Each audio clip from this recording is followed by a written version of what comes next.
Hey everyone, it's Gina and we are back with another video. So today what we're going to be doing is planting some trees. So I have 4 different trees that I'm going to be planting. Well, actually 3 different varieties, no, 2 varieties of trees, but 4 of them that I'm going to be planting. So I am here, and if you remember the spot, this is where I planted the color, what is it called? Dandy color wheel rhododendron. It died. I think it got too much sun, so I had to take it out. It's actually behind here, just kind of being sad by itself. But what I bought is a Fragrant Olive Tea tree. So this is hardy in zones 8 through 11, so it's super hot climate hardy. This is not going to work in colder zones that get snow. It will die. And what's cool about this one is that it's evergreen. And so it will always have leaves, it will always look really good. And then as a plus, as the name says, it blooms flowers twice a year. So it'll bloom in spring, and then it will also bloom in the fall. And this one's already has some little blooms on there, and it smells so good. I am obsessed. I had no idea this plant existed, and I usually get pretty salty that I'm a zone 9 because there's so many nice things that we can't grow here because it's too hot. But this is one of them. And I'm going to train this as kind of a privacy hedge because, as you can see behind me, the fence is a little bit see-through. So we're going to try and train this up so it'll create a little bit of privacy. I'm by my arbor garden right now. So let me show you guys what we're going to be doing. All right, so as you can see, the hole's already dug. I dug it up first because I thought I'd spare you that boring part of planting. It is about almost 1.5 times the size of the root ball, so that will work really well. And then what I'm going to be doing first is putting this tree tone over here. I'm going to put some in the bottom of the hole to feed the plant, and then I bought some bumper crop. So bumper crop is going to help condition the soil. I've been having some issues with chlorosis. I'm not really sure what's going on because my soil is acidic, but it's having a hard time taking up the nutrients. So it either might be waterlogged or who knows what, but I'm going to break up the soil big time with that. And hopefully that will help with drainage and then help to give the plant a nice healthy root system and leaves. So the good thing about this type of tree is that it's pretty disease resistant. Like, it's not prone to pests, it's not prone to mildew or anything like that. It's really one of those kinds of plants that you can just leave and not really take care of it. I mean, of course you're gonna have to water it, but you don't have to do anything special. You can just fertilize it twice a year, and that's more than enough for this plant to be hardy and happy. So without further ado, let's get planting.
All right, the fragrant olive tree is planted. It looks pretty good. We'll see what happens with the soil. I have a 2 gallon per hour emitter, one on this that runs twice a day for about 15 minutes. I think that might be, now that we're getting down into the 70s, I think that might be too much water. That might be what's going on. So hopefully this guy will do okay. It's a lot hardier than the rhododendron, but I'll keep my fingers crossed. All right, so now let's move on to the next tree.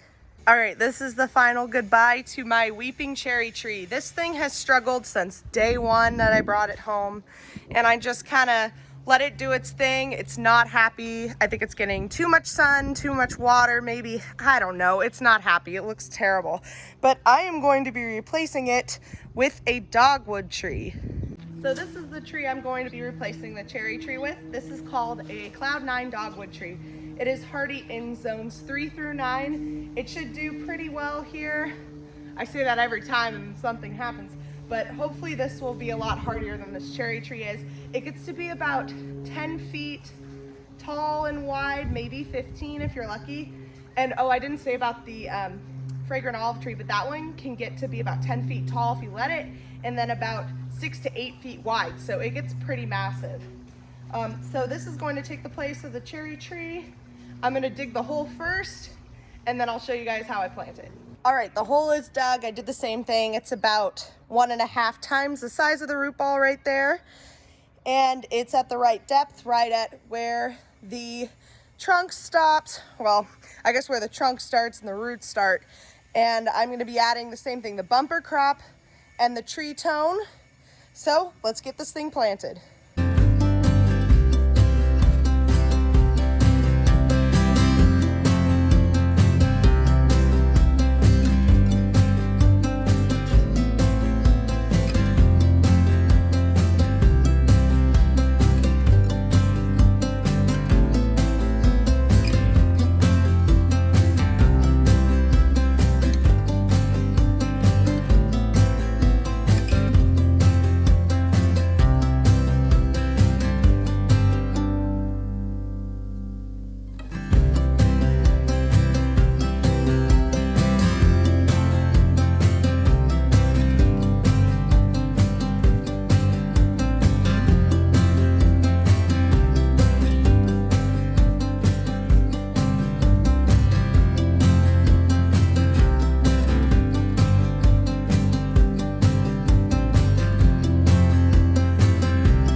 All right, so the Cloud 9 dogwood is set to go in its home. It has 2 2-gallon-per-hour emitters. I'm gonna put it down to 1 because I think the demise of the cherry tree might have been too much water. So I think 1 2-gallon-per-hour emitter should be fine, especially with winter coming. We'll get a little more rain, no snow here, but more precipitation, so I shouldn't have to worry about watering it.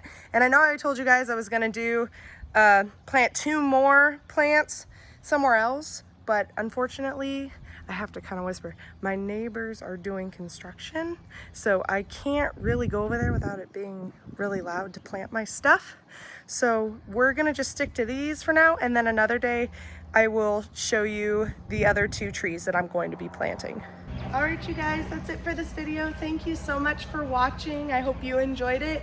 Be sure to like and subscribe for more videos coming soon, and be sure to tap that bell notification so you're notified of when I post my latest videos, and I will see you all in the next one. Bye.